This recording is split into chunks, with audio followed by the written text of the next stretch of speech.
Sarah is in a place of complete desperation at the start of season 2. She's without any kind of sense of what's going on in her life. She's completely lost. Are you sure you want to know what this is all about? She's trying to find Kira again, and she's trying to find Felix. Pick up. Leave it for Felix. Steve, where are you? And she's trying to find Mrs. S. They took him. They took Kira and Mrs. S. And get some semblance of her life back together and fight for her life and fight for her family and her home. Well, exactly all that. In a way, it sort of echoes back in my mind a little bit to season 1, where she's kind of alone. But she's a lot more desperate this time around. She's just running. At least tell me, is anyone else after you? Don't run. Just let me go. She was definitely the one whose sort of heartbeat I could kind of connect into the most. And her drive is the drive of the series. So she's definitely a large part of my heart. And so to come back to her was really exciting. I'd say don't do anything rash, but rash seems to be a genetic trait. I need your help.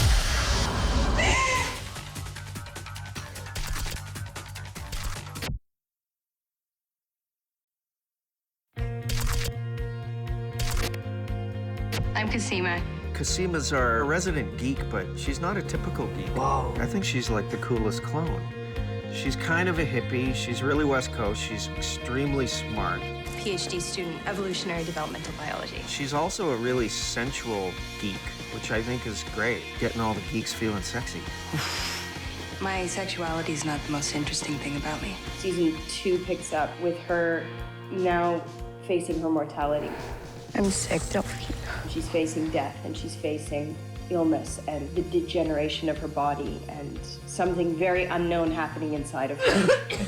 Kasima and Delphine's relationship is ever evolving. I didn't want to fall for you. I just want to make crazy science with you. I don't know exactly where it's ever gonna end up, or ultimately, will they stay together? I don't know. There's so much lying from both sides. Where is Kasima, Delphine? Exactly where you want her. Weird, right? There's so much deception. You still work for Leaky on your behalf. At the same time, there's so much love and attraction. It's romantic and beautiful and complicated. Our relationship can be whatever we want. We have leverage.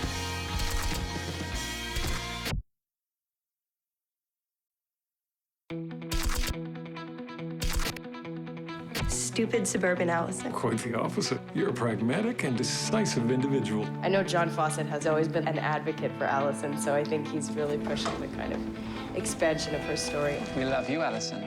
The tone of the stuff that we do with Allison has always had a different kind of bent than the rest of the characters. We left her in a state of denial.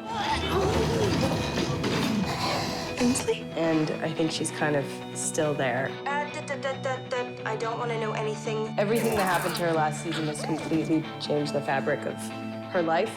Bad things have happened to me. Felix, I didn't do anything about it. Okay. And there's no way to kind of get it back, but she'll pretend that everything's good. Oh, that's okay. She's in a severe amount of paranoia. Allison? Fear, I need you to get me out of here before I snap. everything that makes Allison Allison. Why me? I'm not drinking anymore. Are you joking? You wouldn't understand. This is unacceptable. I can't go to jail. Can we borrow a gun? This was my idea. I seriously underestimated you.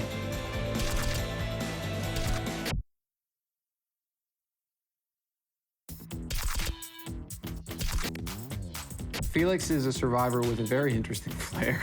Well, hello. She's felt so alone and so vulnerable for so long. I'm so sorry. I completely forgot rule number 1, that your life is always more important than mine. That sort of haughty attitude is another way that he survives. Excuse me? At the end of season 1, Felix was aiding Sarah through the whole clone mystery. Dead Beck, dead German. Those 2, 3 other Euros, you, that's 8. And he's getting just a little bit fed up of constantly having to bail out the clone club. You are a bloody wrecking ball. You are an exploding cigar. We hit something special by putting Allison and Felix together. Got any ideas, or do you just want to keep drinking? I think I need to keep drinking for a while, and then I'll have an idea. There's a lot of common ground there that they don't even realize exists. Hey, sharesies? I love those 2 characters together. That's so thoughtful.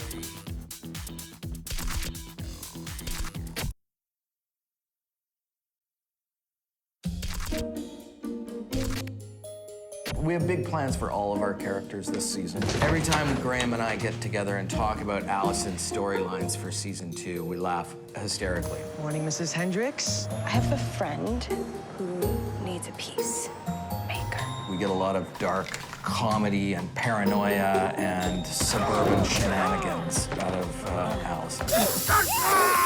Casima's in a really tough place. She's sick.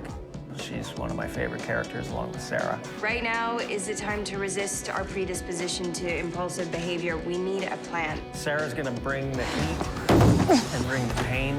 Our world has expanded a little bit with Sarah on the run. They took him. I took care of Mrs. Ed. We've got a lot of ground and a lot of different stories to cover.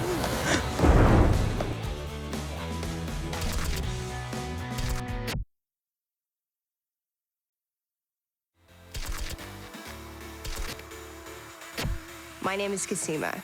I think my favorite clone is Casima, who is our science girl. And she is loosely based on a friend of mine from Vancouver, also named Casima, who has been our science consultant from the very beginning of the concept. Over 4,000 base pairs from each sample sequenced and analyzed.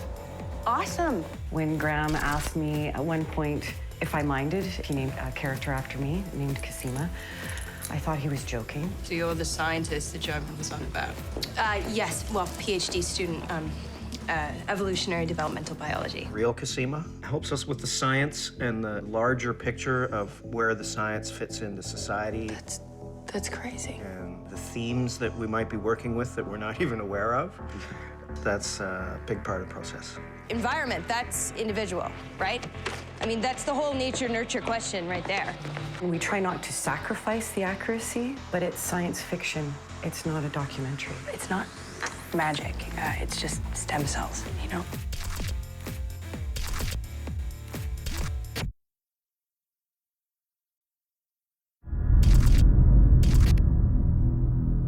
Good.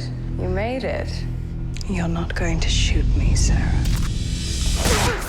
My name's Catherine Alexandri, and I am Tatiana's clone acting double. So I play all of her clones.